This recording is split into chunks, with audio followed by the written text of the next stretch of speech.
Professor Sales, but we won't wait for Professor Sales. A couple of months ago, we, in the INSCT suite, had a brief discussion what to do thematically to welcome back to campus our colleague George Jameson, who's now returned to Syracuse often enough that he has a full wardrobe of Syracuse memorabilia. And I think it was me who said, well, how about the national security implications of the election? Well, all right. It turns out to be a pretty good topic at the very time. So we're here for that purpose. Some of you may have visited with us last year when Mr. Jameson was with us. We're going to each just spend about 10 minutes talking about the implications of the election, and then reserve some time to have discussion with you.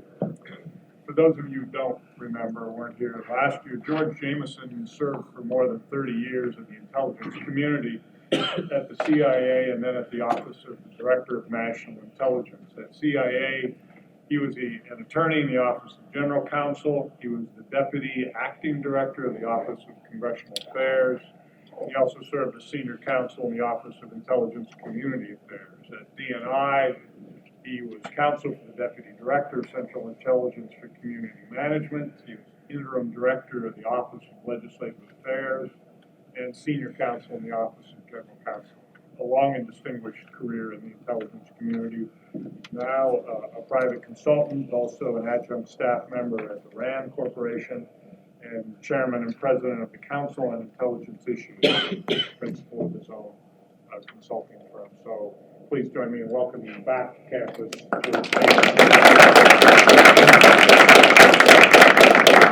believe that most of you know Professor Bob Murrett, who works with us in INSCT and also as a professor of practice in Maxwell School. You also know that Admiral Murrett was the director of the National Geospatial Agency and the head of Naval Intelligence during his 34-year career in the United States Navy. So we're going to get started. Bob has a few slides, so I'm going to ask Admiral Murrett to begin, and then we'll turn to Mr. Jameson and maybe Nathan Sales. I just wanted to set some context here as a warm-up act for George and Professor Banks. I just got a few slides, but I did want to talk about essentially three things, which, in light of the result from yesterday's presidential election, which I'll describe as first substance, and the substantive issues that we need to continue to work with from a security standpoint. Process that's in place, and we'll talk about how that is likely to play out in the next months and years ahead. But also individuals, the importance of leadership at a time like this, which has to do with more senior figures, primarily in Washington and foreign capitals, but also about all of you. So that's kind of the broader context. And I'll just very quickly go through a few slides here. What has not changed? What has not changed is the challenges that we have around the world. And many of you have seen me use this slide before. This is the annual assessment by the Council on Foreign Relations of global security challenges that we have as a nation with our key allies. They're in three tiers, as you may know. This is Tier 1 and Tier 2. I won't go into detail on Tier 3 with you. But it's important to acknowledge that notwithstanding our tremendous concern and interest that we have with our own presidential election, which has been very much a factor for the last several months, really more than a year. And the things going around the world have continued pretty much irrespective of that. And notwithstanding the developments we've had in our own nation just recently from the presidential election, these have not changed. And the United States strategic focus to deal with that, which is an excellent one to talk about, our current national security strategy. What I wanted to make on this, and I've just got one slide that summarizes a lot of the key points for it, is that there will soon be another one of these. Most administrations take about 6 to 9 months to get their national security strategy document. But what's noteworthy about this one from the Obama administration, which came out in the spring of last year, is it's very much a baton handoff. It's a transition document. They've done two, which is typical of most 8-year administrations, and I won't go in detail, but the point that you see behind me in italics at the bottom of this slide is, I think, indicative of the first one I showed you in terms of the global challenges that we have to deal with today, but also the recognition of this current national security strategy came from the Obama administration. And these are all challenges that they are going to hand off to their successor.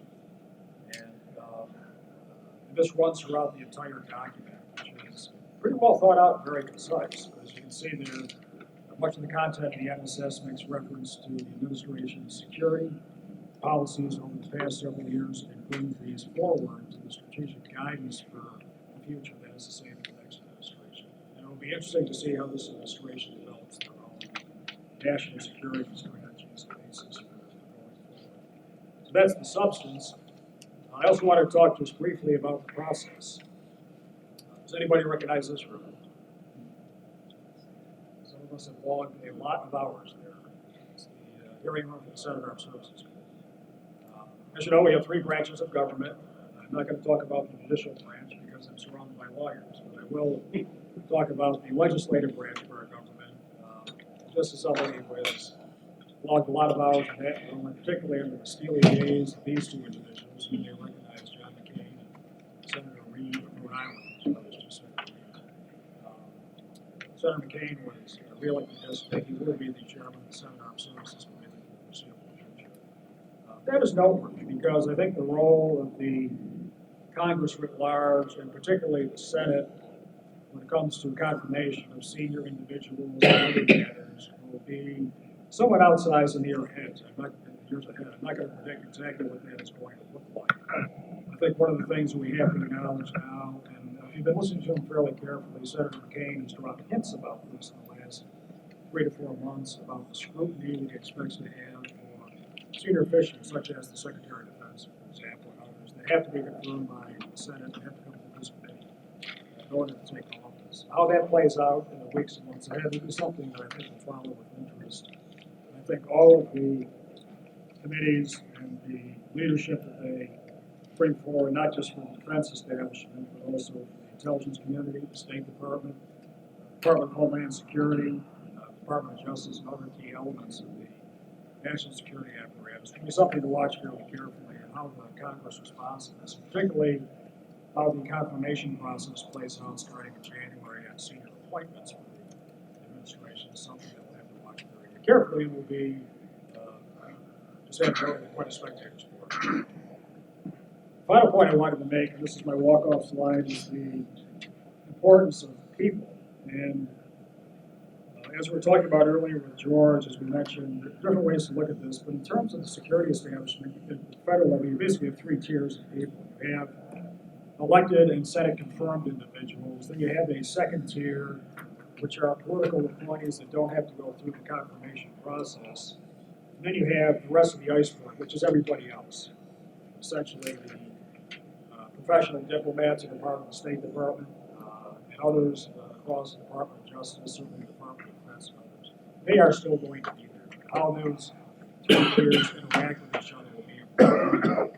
And the quality and the dedication of people we have in all categories, notwithstanding some of the policy issues we have, will be absolutely essential in the future, including many of you who will be joining that security establishment. So, just 3 areas I wanted to talk about to kick off the discussion. With that, I'll hand it off to my colleagues here. Thanks, Bob. George, the floor is yours. Thank you. Thanks for inviting me. Thanks to you all for coming. Needless to say, we all had to really think about whether we were going to change our remarks at all in light of the overnight events. What I will start off telling you is how I felt. And it took me a while to figure this out, but the best I could come up with was, for any baseball fans, this is the way I felt in 1986 in the 6th game of the World Series when that ball went under Bill Buckner's legs. I remember that game too. I was stunned, and without casting any judgments one way or the other, I think it's important for me to say that because, frankly, I don't think anybody has a clue what's going to happen in this next administration. And so that's my starting point. I will also say that either cleverly or otherwise, when I saw the topic national security implications. In my own mind and in my notes, I changed that word implications to challenges. And so I'm sticking with what I started with, national security challenges facing this administration. And I think that that would have been true, consistent with the slides that were put up there. There are challenges that any president would have to deal with. Those challenges are still there and have to be dealt with. But what I also want to tell you is some of what gives me a feeling of calm, despite all the frenzy and chaos and uncertainty, is what happened to me at breakfast today. I happened to overhear 4 people talking just 2 tables over, and here's what they were talking about on the morning after one of the most momentous elections in our history. Whatever business they were in, they were talking about legacy systems, templates, consolidating profit centers. They were talking about a Nigerian guy they would meet later today who came from a pharma company. They were talking about something called EPMCOE. I have no idea what that is. But what really caught my ear was that one guy said, in the context of a company, the way they did it 15 years ago has nothing to do with what they will do today. And you know, that's a couple of things struck me about all of that, one of which was it's business as usual for most people, in all probability. For people in this room, for people inside the Washington Beltway, it's a very different matter. But for most of America, you know, they voted and now they're expecting people to get on with it, right? So that was kind of an interesting take that I had. And I want to make a couple of remarks about the challenges that I think, in light of all of this, the new administration ought to deal with. The backdrop, I won't repeat as far as the global challenges, the DNI's national security threat assessment, other than to say in the worldwide threat assessment, the DNI predicted unpredictable instability, that unpredictable instability has become the new normal, and this trend will continue for the foreseeable future. That's true whoever is president. That's true whoever is in Congress. So what are they going to have to deal with? What do they need to do? I think one of the things right up front, and this might be pie in the sky, is that it would be nice to have principles or a doctrine that explain the U.S. position on use of force, for example. In the past, we've had something called the Powell Doctrine, we've had the Weinberger Doctrine, we've had the Bush Doctrine, each one slightly different.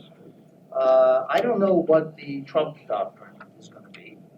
I'm not sure anybody knows what the Trump Doctrine is going to be. The Powell Doctrine spoke about things like identifying your vital national security interests, having clear, attainable objectives, having a clear exit strategy, things like that. I won't go down this whole list, mostly because I can't find it here. The Bush Doctrine in dealing with terrorism spoke of taking the fight to the enemy, addressing problems before they actually materialize, making no distinction between terrorists and the nations that harbor them and hold both to account. Weinberger, who along with Powell articulated some of the same thoughts, spoke about if you're in, you better be in there to win. You better engage wholeheartedly. Other elements, are these actions going to be supported by the American people? Will there be broad support internationally? I don't know what the right doctrine would be, but it seems to me that in these troubled times internationally, if we talk about the use of force, if we talk about not using force, if we talk about engaging in humanitarian endeavors, what are the principles that guide us? When do we act, when do we not? Libya, it's nice to overthrow dictators, but then what?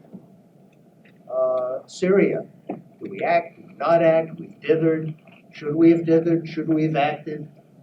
Whatever it is, what's the principle? What's the objective in all of this? And I'm reminded of a wonderful philosophical saying that says, fanaticism is doubling your efforts when you've forgotten your goals. Well, what are the goals? Let's articulate them. Let's hope that the next administration will do something like that, because we have, and I'll just name two, there are others, specific situations that cause me to ask, well, what's the principle under which we operate? What do you do about the Russian hacking of the DNC and the rest of America? What do you do about Chinese hacking, with the Russians in particular? What do you do about Syria? Or any situation where you're talking about the introduction of troops or use of force? What are the principles that would guide that, so that you're proceeding logically, sensibly, and not simply reacting? Recognizing that whatever we do, whatever principles we establish, reality is that a lot that comes into any action is situational. Let's look at it this way, whatever doctrine we have that would guide us with respect to Russian hacks, or Libya or Syria, will it guide us with respect to North Korea and Iran? We're so hot to stop nuclear weapons. People talk about bombing Iran, bomb their nuclear facilities. Is anybody talking about bombing Korea? What distinguishes one from the other, and what's the doctrine that would guide us? The other example I'll just mention, I won't go into any detail. I think it will be discussed in any event. An issue, a challenge that I think is very important to look at is law enforcement and intelligence. How do the two interrelate? What are the standards that guide us when the FBI, which historically had done pretty much only law enforcement, is now also an intelligence agency? Notwithstanding the 1947 approach in the National Security Act that said CIA will be an intelligence agency, but not an internal security agency, because there was a fear of, in post-World War II United States, of having another Gestapo. I'm not worried about the FBI being another Gestapo. What I am worried about is that FBI approaches and goals are not exactly the same as intelligence approaches and goals. FBI needs to be transparent. You have to subject your evidence to a court, and you're largely going up after people who break U.S. law. Intelligence agencies, by and large, foreign targets, you're not looking to put people in jail. You're looking to advise the national security community. I don't want to confuse the standards. I don't want intelligence agencies to be bound by rules that govern law enforcement agencies and that govern those agencies where you're talking about public trials and due process and rights. So those are the things that I believe are the challenges. Beats the heck out of me what the implications are going to be in light of the way the elections come out. Thank you. Spoken like an honest man. Good. Thank you, sir. You all know Professor Nathan Sales from the College of Law. Nathan, the floor is yours. Thanks. Thank you all for coming. So, like many of you, like many of us, I had to get rewrites for my remarks because, like you, I'm a little bit caught off guard by the unexpected outcome last night. So I thought I was going to be talking about what the NATO alliance and other international alliances would look like under the second Clinton administration. So today, I guess I'll talk about what those arrangements would look like under a Trump administration. I think, let me start by saying, I think there's a great deal of uncertainty about what our approach to international alliances, particularly NATO, and our approach to an increasingly aggressive and revanchist Russia will look like. Before I do that, though, let me talk about something that is of interest to me as sort of an administrative law nerd, and that's how is decision-making authority going to be allocated and distributed in a Trump White House as compared to what it would have looked like under a Clinton administration or previous presidential administrations. I don't know how accurate this story is, but it was reported a couple of months ago that then candidate Trump had offered the vice presidential slot to John Kasich, governor of Ohio. And the terms of the deal were, again, on the basis of nothing more than what's been reported in the press. You'll be in charge, if you accept the offer, you'll be in charge of domestic policy. You'll also be in charge of foreign policy. So Governor Kasich said, well, what would Mr. Trump be in charge of? Sort of making America great again was the answer. Reportedly, again, I have no way of knowing how accurate this is, but that's what was reported in the press. That answer sort of suggested a very different relationship between a president and vice president than we've been accustomed to. It almost sort of envisioned a European-style head of state versus head of government type arrangement. Now, we've had in the past, in the recent past, very strong vice presidents who played key roles in advising the president and in the decision-making process in the executive branch. Think of the partnership between George W. Bush and Dick Cheney, for instance. Cheney was perhaps the most powerful vice president in history. The arrangement suggested by those press stories about Governor Kasich implies an even more extensive allocation of power to a vice president, in this case, Vice President-elect Mike Pence. So we should watch to see how much responsibility President-elect Trump will be exercising versus President-elect Pence. It's an interesting question at the structural level, but not a question that really implicates substantive policies or diplomatic outcomes. Let me talk a little bit about those right now. Think back to the 2012 presidential debate when Governor Romney described Russia as the United States' #1 geopolitical adversary. President Obama got a really good zinger in. Hey, the 1980s called, they want their foreign policy back. You have to wonder where Mitt Romney goes to get his apology. Because in the following 4 years, we've seen Russia engage in much more aggressive and militaristic behavior than you might have anticipated up to that point. The invasion and dismemberment of Ukraine, the use, through proxies in Ukraine, the downing of a civilian jetliner. It was like Korean airliners, Korean Air 007 all over again. The 1980s called and they want their shoot downs of civilian airliners back. Right? Destabilizing the Baltics, propaganda campaigns in Eastern Europe launched by Russia, hacking into DNC servers and broadcasting the results through WikiLeaks, which some believe is not really a transparency and anti-secrecy organization, but an active partner of the Kremlin's propaganda efforts. What we're seeing is a very aggressive Russia.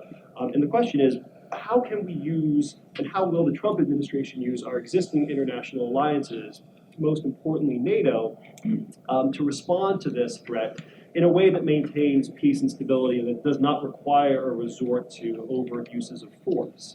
Let me talk a little bit about why I think NATO in particular is so important. There's a conception that NATO is basically a welfare program, that the United States is, through the goodness of our own hearts, paying for the self-defense of lazy Europeans who aren't willing to spend money on their defense, that they are instead devoting to whatever other expenditures Europeans devote their money to. I think that's not an accurate picture of the way the alliance works and why the alliance is valuable. The United States isn't in NATO as an act of global charity. We're in it because it's in our interest to be in it. We're in it because NATO has been the most successful international alliance, I think, in history at maintaining stability in the international arena. NATO is a large part of the reason why we all benefit from various fruits of our modern globalized world. In a world where Europe faces external threats, we don't have free trade, we don't have free travel, we have open conflict. In a world where European nations are fighting each other, the goods that we experience today as a result of a liberal, democratic, international order don't exist, because history teaches that we inevitably in the United States will get drawn into a continent-wide European war. NATO has been a great engine for European integration. It's caused the Lion and the Lamb, the French and the Germans to lay down together, as it were.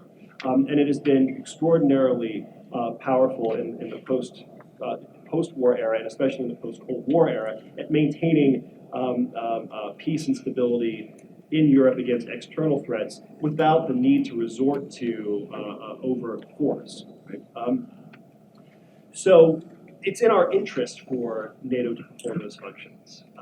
So it was very interesting to see how the incoming administration leverages these existing NATO relationships and uses the alliance in a way to counter an increasingly belligerent, increasingly aggressive Russia. I don't think the transition team really knows how it's going to respond to the next Russian aggression. But I don't think I'm going out on a limb here to predict that there will be some sort of provocation. That's what Putin does. That's what KGB case officers do. They provoke for weaknesses, and they try and goad you into unfortunate responses. The last thing I'll say is, in any presidential transition, there's a great deal of uncertainty about what the incoming administration's policies and priorities will be. That uncertainty, I think, which is endemic to any presidential transition, has the potential to be especially damaging in the current environment, geopolitical and threat environment that we face, because uncertainty undermines deterrence. If it is known that an attack on one NATO member is an attack on all NATO members, and that a collective right of self-defense will be triggered and acted upon, Russia can rationally do a cost-benefit calculus and figure out that the game is not worth the candle. So I think it's very important in a time of uncertainty for the Article 5 commitment of the United States to be absolutely ironclad, as Bob pointed out at the start of our conversation. This is not, in my mind, saber-rattling or U.S. belligerence. It's not making threats. It is indeed the best way to achieve peace. I don't want to use campaign slogans like peace through strength, recycling something else from the 1980s. But it does seem to me that if we signal to countries that seek to destabilize the liberal international order, that it will be very costly to do so. We might be able to preserve a prosperous status quo without being dragged into a bloodier conflict. Thanks. Thanks, Nathan. I'll take just a few minutes to make some remarks and save ample time here so that we can have a discussion. All of us were surprised, I think, today. Raise your hand if this was an expected outcome. All right. One and a half. All right. I think there are a couple of overarching points to make here. One is everyone has made it. There's a lot of uncertainty about what's going to happen next. We don't know for sure. He was unpredictable as a candidate, and if his worst characteristics as a candidate bear fruit as president, we're in for a lot of trouble. But we don't know that those characteristics will manifest themselves when he takes the office next January. Second thing I want to say in sort of an overarching way is it's a good thing that you're all here. I think one of the things that's going to be at a premium in the next 4 years or 8 years is the rule of law. rule of law can save us from a bad president, from an ignoramus, from someone who's disinterested in the issues that confront the nation. The rule of law can save us, but only if it's practiced and adhered to and advocated by lots of people who have deep commitment to them. Our norms, our values, and the rest. There was I'm old enough to remember the same night in 1980 when I said, they're not going to elect a B-level movie actor as president, are they? And they did.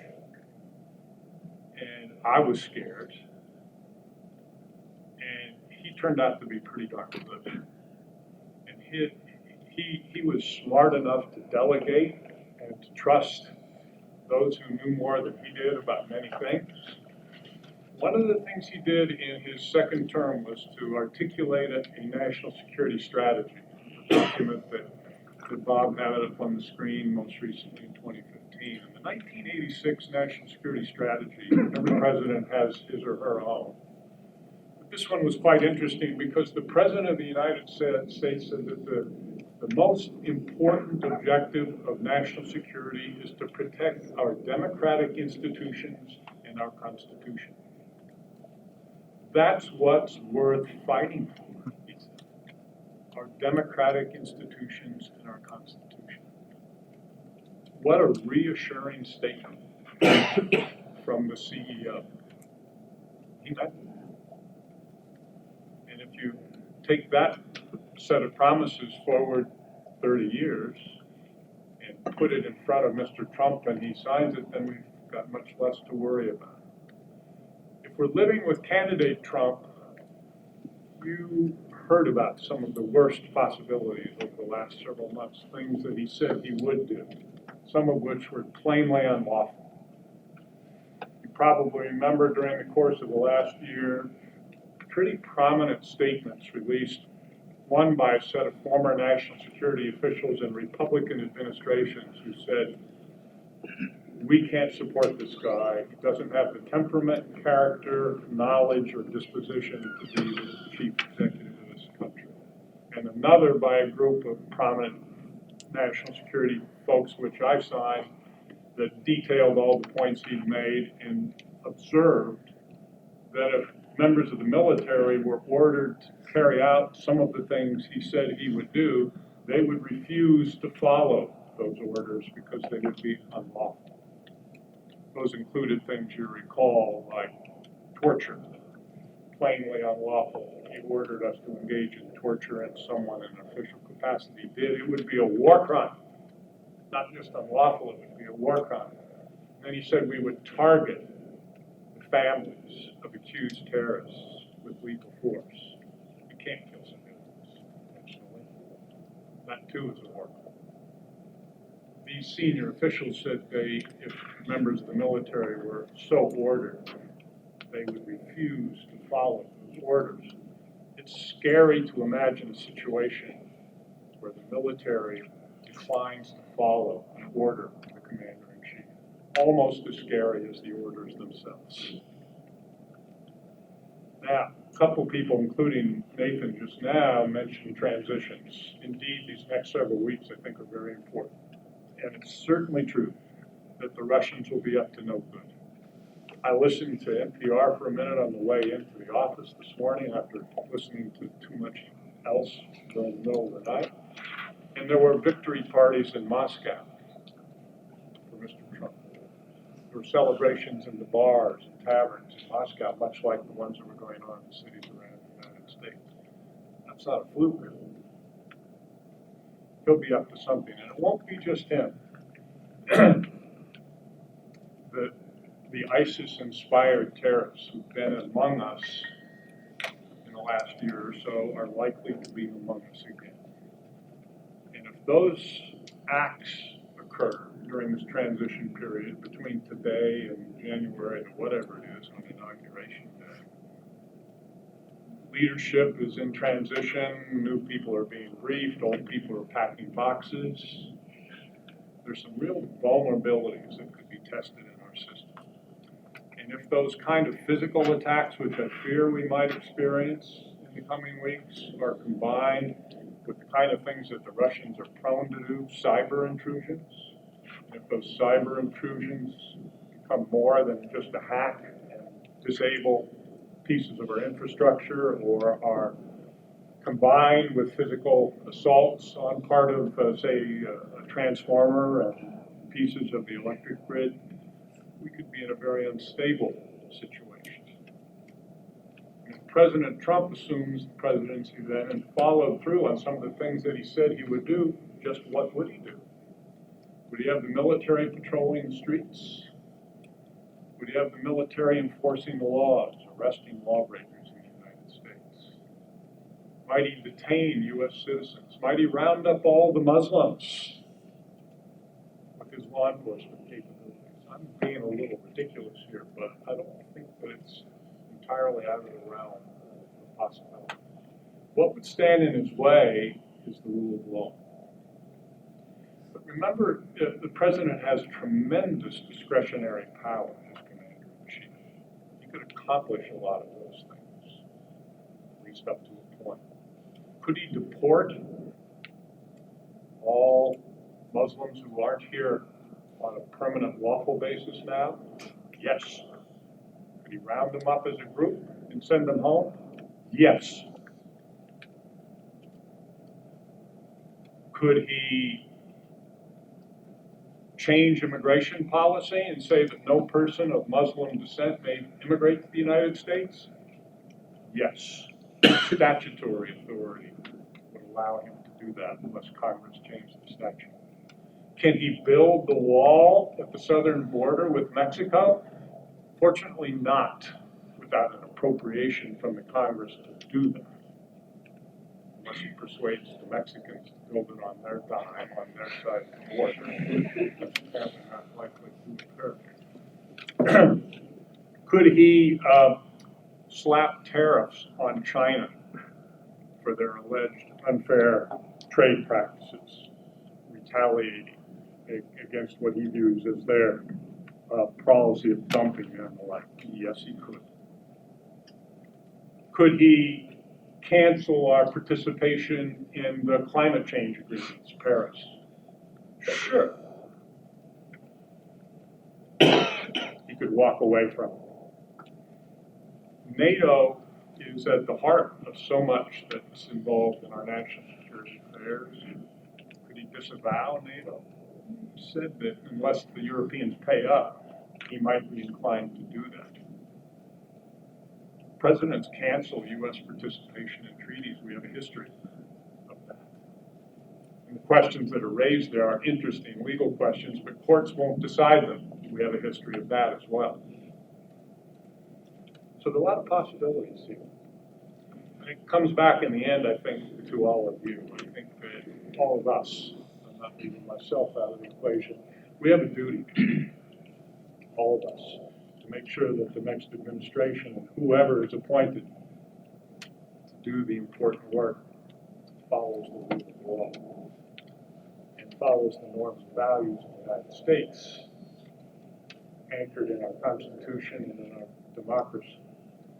It's worrisome that some of those values were threatened during the vitriolic campaign. It's over. And hopefully the tone will change, the rhetoric will certainly change now. We're all looking forward to that. And it remains to be seen just what that's yet to come. So let me stop there. Not very positive note, but encouraging you to engage. And we've got another 15 minutes or so let's just open it up now. May I add something? Sure. You know, I said at the outset I was stunned. And I could use a Tums right now, but I want to be optimistic about all of this. You know, there have been reports that 67% of what President-elect now Trump has said over the course of this campaign, 67% was either false or nearly false. I don't know how much of what he has said we need to take as gospel.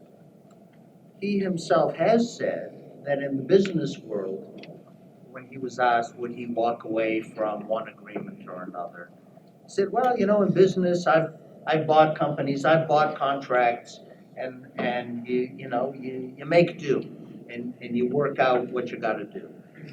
Something short of just ignoring them. So I want to be hopeful.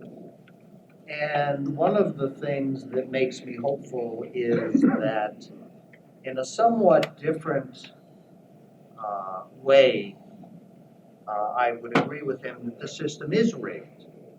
Not rigged the way he kept saying. Our system is rigged. It is in our national DNA to keep a sound, stable country. We have checks and balances built into the system. The system is rigged in favor of, as a general matter, the status quo. That doesn't mean we're not going to elect a president half the people like and half the people don't. That happens. And so I look at the things that candidate Trump said, and while I disagree with much of what he said, I think that you can find a sliver, we were talking earlier, a sliver of something good in so much of what he said, which is what resonated with the public as a whole. I just happen to think he took things to the wrong extreme. But if you start with the sliver of good, and I like to think we can build from there, which gets me to my final point, the question I ask a lot of people, which I asked people last night at dinner. Even if you are a committed anti-Trump person, if President Trump called you up and said, I would like you to work in my administration, if you believe in the rule of law, if you believe in good government, if you believe that we want to make our country great again, however trite that expression may be, what would you say? I have actually been surprised at how many people said I would say no. Why is that the right answer? For you all who are about to go into the workplace, wouldn't you want to say yes? As much as I might disagree with what I've heard, maybe I have an opportunity to do good deeds. Maybe I have an opportunity. So, I would urge anybody to say, you don't want to violate principles. You don't want to be craven. But if you have an opportunity to do good work, I would seriously urge anybody to think twice before saying no. What's on your minds? Questions, sir? So I'd like to ask you directly, and then the President can also answer this question. You talked about how the rule of law is perhaps the only thing that can stand in the way of Trump doing a lot of damage.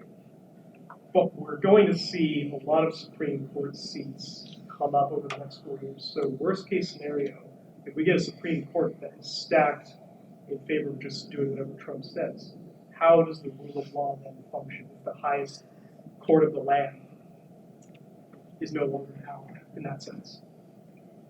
I wouldn't paint it so starkly as allies and foes, and I think time will tell how many Supreme Court appointments come up in the next 4 years. There's going to be one, and one will make a difference, I think, in this coming year. It's not going to be Merrick Garland, is it? It's going to be someone new. And he's got a list of 20. You can see who the 20 are. He said he'll pick from that list. He may change his mind. All but one of the 20 are current federal judges, I believe, or state court judges, are they not? One's a senator, I think.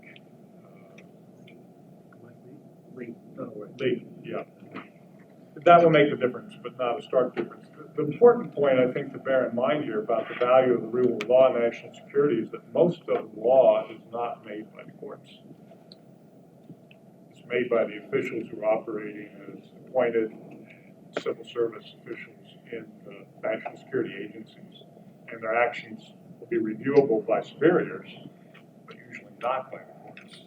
What the courts do, I think, in national security will be less important than what they do in many other areas over the course of the next 4 or 8 years.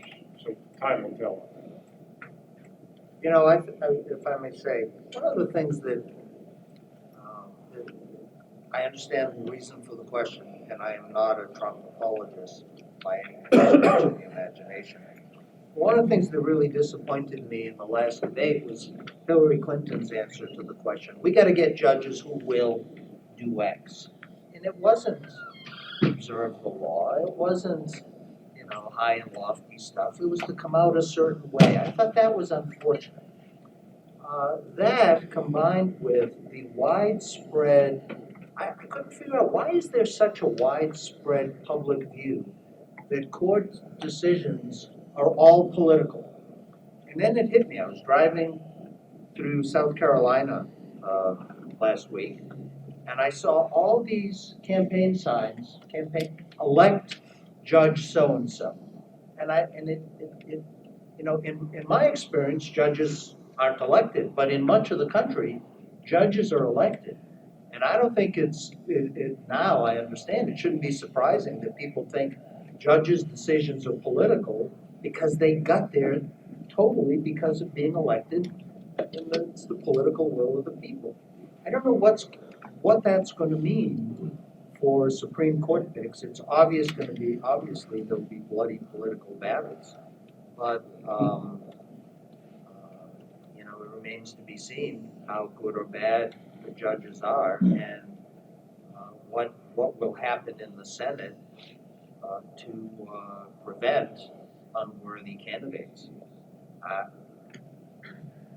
Another uncertainty. Let's give another question or comment. Tim, comment? So I'm curious about certain cabinet positions. And I know Trump has alluded to possibly Jeff Sessions as the Secretary of Defense and Rudy Giuliani as the Attorney General. So I'm curious as to what your thoughts are on both candidates for those respective cabinet positions.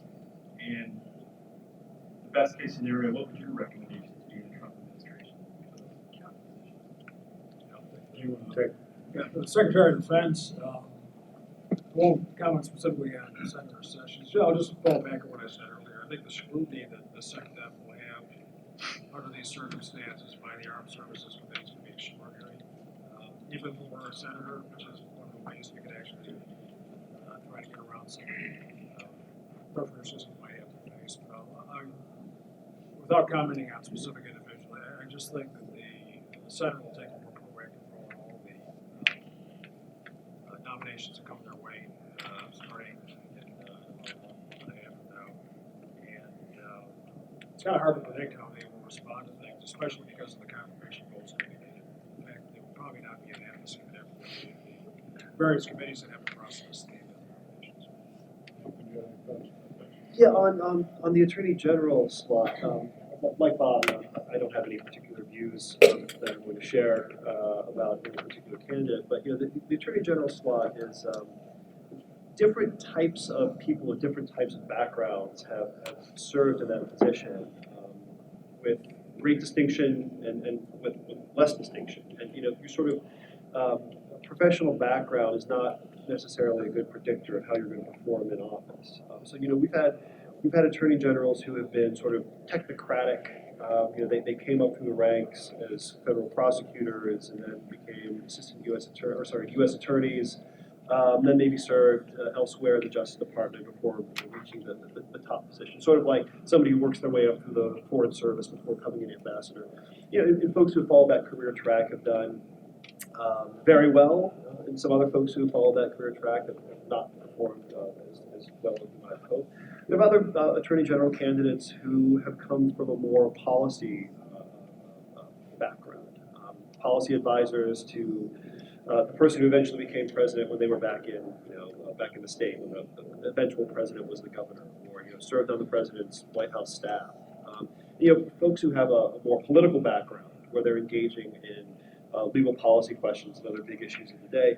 Some of those folks have performed admirably in office, and some other folks have sort of confounded expectations and not done so well in office. So I think it's going to be hard to predict what a Justice Department would look like under an Attorney General with a particular background, because past performance is no indication of future results necessarily. So kind of, because this is a law school, I'm gonna ask a two-pronged question if that's acceptable. Probably not. As long as we can answer your question, we'll be fine. That's perfect.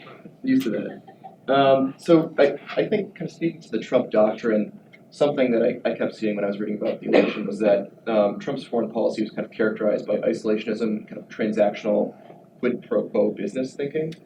And so the first part of my question is, do you think those two themes will continue kind of through the kind of coming to the middle process of assuming the presidential office? And then based on that question, Russia, kind of behind Putin also has a very oligarchic kind of business-minded power base. And so do you think that kind of mindset might help kind of facilitate some coming together with Russia, or do you think it's going to be kind of like open season for Latvia in about 6 months? Can I quickly take the first part of that question? I'm not sure what sort of framework the administration is going to use to think through these very difficult foreign policy questions. Idealist versus realist versus transactional business mindset. I'm not really sure what the framework will be, but let me just say that whatever framework you choose, it might not matter to the outcome in particular when called upon to make a particular foreign policy decision. So what should be our level of involvement with NATO? If you use a realist framework, you might reach the conclusion that this is the most effective way to achieve deterrence and avoid a large-scale global conflagration while maintaining international peace and stability. You might use a business-like approach to reach the very same conclusion.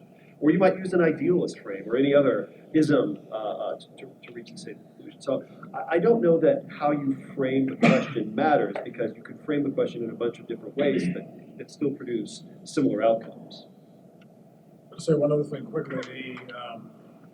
The reason I showed you that first slide is that the world is a really messy place, and when you're running for office, it's very easy to say you're going to solve this situation, that situation, the other thing. But as we say in the our business, any plane never survives contact with the enemy, and I think the same applies to foreign policy. I mean, the rest of the world is a vote on all of this, and the kind of solutions you propose as a candidate are very different in character from what you do when you actually have to engage with current potential adversaries around the world, and also other security-related challenges we've got, ranging from disease outbreaks to refugees and so forth. It's not simple, and it's very, very different. You've got that weight on your shoulders when you're just speculating about things that you might be able to say with this. Others? Go. Katie. Thank you. Professor Murrett, in your slide, you had Iran. And so I'd be interested in hearing your thoughts on the future of our nuclear non-proliferation efforts, including the Iran nuclear deal. Sure. Full disclosure, I think it was a good negotiation. I think it was good for buying some time in terms of our engagement with the Iranians, primarily for two reasons. Because of the defense options that are still on the table that we have as a nation, which are probably more robust and effective and is widely appreciated, even though it's not because they're classified.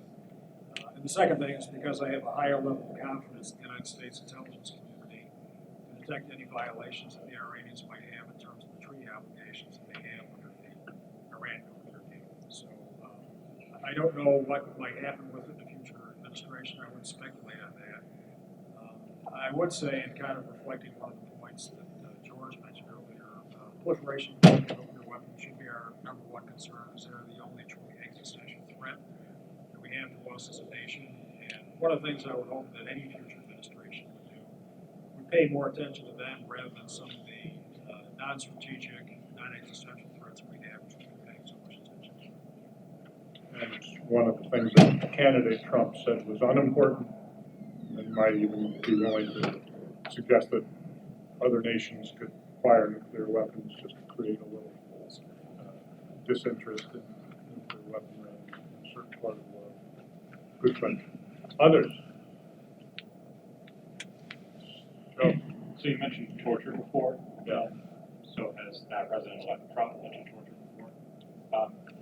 what are the legal safeguards for him undoing Obama's kind of freeze on some of the interrogative techniques that were the heavy criticism? Do you think it's politically possible that he would do that? Or do you Well, think he does have some discretion, but that's a good question. It's important to recognize, I made the point earlier about the wide sweep of presidential discretion. Indeed, when President Obama entered office in 2009, he issued an executive order about coercive interrogation and torture in his first week in office.